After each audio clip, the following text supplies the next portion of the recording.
بسم اللہ الرحمن الرحیم۔ السلام علیکم ناظرین۔ عثمان غنی رضی اللہ تعالی عنہ کی سیرت اور شہادت کا واقعہ۔ فرمان مصطفیٰ صلی اللہ تعالی علیہ وسلم ہے، اگر میری 40 شہزادیاں بھی ہوتی تو یہ کے بعد دیگرے میں ان سب کا نکاح اے عثمان تم سے کر دیتا۔ تقریباً 1,24,000 انبیاء کرام علیہم السلام اس دنیا میں مبعوث فرمائے گئے، یا کچھ کم و بیش 2,24,000 انبیاء کرام علیہم السلام نے اپنے قدوم ممنت لزوم سے اس دنیا کو سرفراز فرمایا۔ وہ لوگ صاحب اولاد بھی ہوئے، لڑکے والے ہوئے اور لڑکی والے بھی ہوئے، تو جن لوگوں کے ساتھ انبیاء کرام علیہم السلام نے اپنی صاحبزادیوں کو منسوب فرمایا وہ یقیناً عزت و عظمت والے ہوئے ہیں،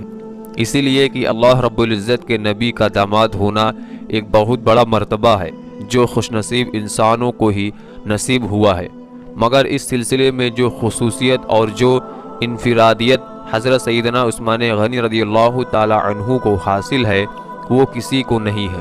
حضرت آدم علیہ السلام سے لے کر حضور خاتم الانبیاء صلی اللہ تعالی علیہ وسلم تک کسی کے نکاح میں نبی کی 2 بیٹیاں نہیں آئی ہیں،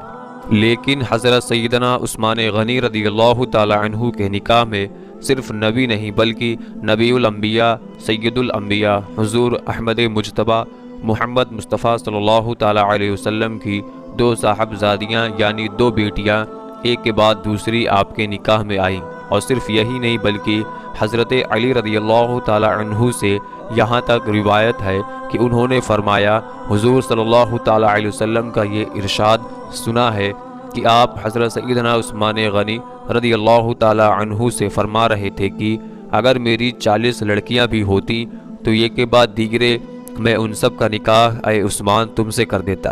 یہاں تک کہ کوئی بھی باقی نہ رہتی۔ آپ کو ذو النورین کیوں کہا جاتا ہے؟ حضرت بحقی رحمۃ اللہ تعالی علیہ نے لکھا ہے کہ عبداللہ ذوفی رحمۃ اللہ علیہ بیان فرماتے ہیں کہ مجھ سے میرے ماموں حسین ذوفی رحمۃ اللہ علیہ نے دریافت کیا کہ تجھے معلوم ہے کہ حضرت عثمان غنی رضی اللہ تعالی عنہ کو ذو النورین کیوں کہتے ہیں، ان کا لقب ذو النورین کیوں ہے؟ میں نے کہا نہیں۔ انہوں نے کہا کہ حضرت آدم علیہ السلام سے لے کر حضور صلی اللہ تعالی علیہ وسلم تک حضرت عثمان غنی رضی اللہ تعالی عنہ کے علاوہ کسی بھی شخص کے نکاح میں کسی نبی کی 2 بیٹیاں نہیں، ایک حضرت رقیہ رضی اللہ تعالی عنہ اور دوسری حضرت ام کلثوم رضی اللہ تعالی عنہ آئی،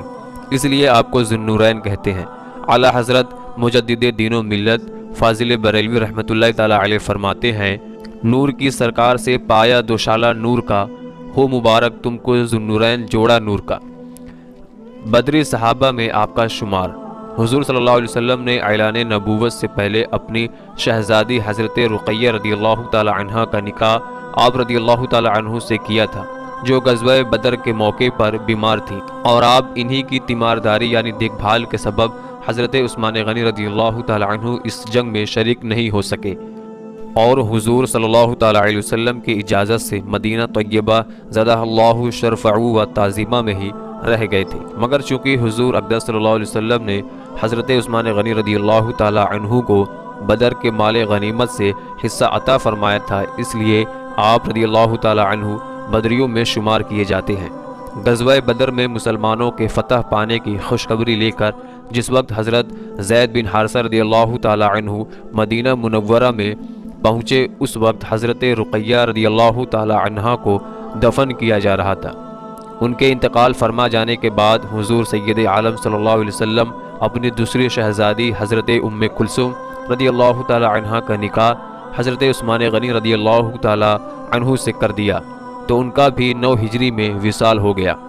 عرض یہ ہے کہ اس طرح حضرت عثمان غنی رضی اللہ تعالی عنہ ذو النورین ہوئے۔ آپ کی اولاد حضرت عثمان غنی رضی اللہ تعالی عنہ کے ایک صاحبزادے حضرت بی بی رقیہ رضی اللہ تعالی عنہ کے شکم مبارک سے پیدا ہوئے تھے، جن کا نام عبداللہ رضی اللہ تعالی عنہ تھا۔ وہ اپنی ماں کے بعد 6 برس کی عمر پا کر انتقال کر گئے، اور حضرت بی بی ام کلثوم رضی اللہ تعالی عنہ سے آپ کی کوئی اولاد نہیں ہوئی۔ آپ کا نام و نسب: آپ رضی اللہ تعالی عنہ کا نام عثمان، کنیت ابو عمر اور لقب ذو النورین ہے۔ آپ کا سلسلہ نسب اس طرح ہے: عثمان بن عفان بن ابو العاص بن امیہ بن عبد شمس بن عبد مناف یعنی 5ویں پشت میں آپ رضی اللہ تعالی عنہ کا سلسلہ نسب رسول کریم صلی اللہ علیہ وسلم کے شجرہ نسب سے مل جاتا ہے۔ آپ کی نانی ام حکیم جو عبد المطلب کی بیٹی تھی، وہ حضور صلی اللہ علیہ وسلم کے والد گرامی حضرت عبداللہ رضی اللہ تعالی عنہ کے ساتھ ایک ہی پیٹ سے پیدا ہوئی تھی۔ اس رشتے سے حضرت عثمان غنی رضی اللہ تعالی عنہ کی والدہ حضور سید عالم صلی اللہ علیہ وسلم کی پھوپھی کی بیٹی تھی۔ آپ رضی اللہ تعالی عنہ کی پیدائش عام الفیل کے 6 سال بعد ہوئی۔ مذہب اسلام قبول کرنے پر آپ پر مصیبتیں۔ حضرت عثمان غنی رضی اللہ تعالی عنہ ان حضرات میں سے ہیں جن کو حضرت ابو بکر صدیق رضی اللہ تعالی عنہ نے اسلام کی دعوت دی تھی۔ حضرت عثمان غنی رضی اللہ تعالی عنہ قدیم الاسلام ہیں، یعنی آپ شروع اسلام میں ہی ایمان لے آئے تھے۔ ابن اسحاق رحمۃ اللہ تعالی علیہ فرماتے ہیں کہ آپ رضی اللہ تعالی عنہ نے حضرت ابو بکر صدیق رضی اللہ تعالی عنہ، حضرت علی اور حضرت زید بن حارثہ رضی اللہ تعالی عنہم کے بعد اسلام قبول کیا۔ دنیا چھوڑ سکتا ہوں پر ایمان نہیں۔ ابن سعد رحمۃ اللہ تعالی علیہ محمد بن ابراہیم رضی اللہ تعالی عنہ سے روایت کرتے ہیں کہ حضرت عثمان غنی رضی اللہ تعالی عنہ جب حلقہ بغوش اسلام ہوئے تو ان کا پورا خاندان بھڑک اٹھا، یہاں تک کہ آپ کا چچا حکم بن ابی العاص اس قدر ناراض اور برہم ہوا کہ آپ رضی اللہ تعالی عنہ کو پکڑ کر ایک رسی سے باندھ دیا اور کہا کہ تم نے اپنے باپ دادا کا دین چھوڑ کر ایک دوسرا نیا مذہب اختیار کر لیا ہے، جب تک کہ تم اس نئے مذہب کو نہیں چھوڑو گے ہم تمہیں نہیں چھوڑیں گے اور اسی طرح باندھ کر رکھیں گے۔ یہ سن کر آپ رضی اللہ تعالی عنہ نے فرمایا، خدائے ذوالجلال کی قسم، مذہب اسلام کو میں کبھی نہیں چھوڑ سکتا اور نہ کبھی اس دولت سے دستبردار ہو سکتا ہوں۔ میرے جسم کے ٹکڑے ٹکڑے کر ڈالو، یہ تو ہو سکتا ہے، مگر میرے دل سے دین اسلام نکل جائے یہ ہرگز نہیں ہو سکتا۔ حکم بن ابی العاص نے جب اس قدر آپ رضی اللہ تعالی عنہ کا استقلال دیکھا تو مجبور ہو کر آپ کو رہا کر دیا، یعنی آپ کو چھوڑ دیا۔ آپ کا حلیہ مبارک حضرت عثمان غنی رضی اللہ تعالی عنہ کا حلیہ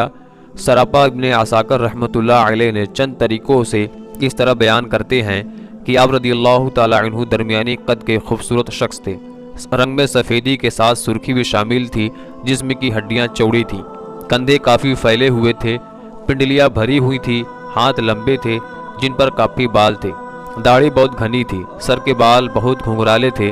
دانت بہت خوبصورت تھے اور سونے کے تار سے بندھے ہوئے تھے، کنپٹیوں کے بال کانوں کے نیچے تک تھے اور پیلے رنگ کا خضاب کیا کرتے تھے۔ اور ابن عساکر رحمۃ اللہ تعالی علیہ نے عبداللہ بن حزم مازنی رضی اللہ تعالی عنہ سے روایت کرتے ہیں کہ انہوں نے فرمایا کہ میں نے حضرت عثمان غنی رضی اللہ تعالی عنہ کو دیکھا تو میں نے مردوں اور عورتوں میں سے کسی کو ان سے زیادہ حسین اور خوبصورت نہیں پایا۔ دوستوں ویڈیو اچھی لگے تو لائک کریے گا، چینل پر نئے ہوں گے تو چینل کو سبسکرائب کریے گا تاکہ اس طرح کی ویڈیو آپ کو سمے پر ملتی رہے۔ تو ملتے ہیں اگلے ویڈیو میں، تب تک کے لیے اللہ حافظ۔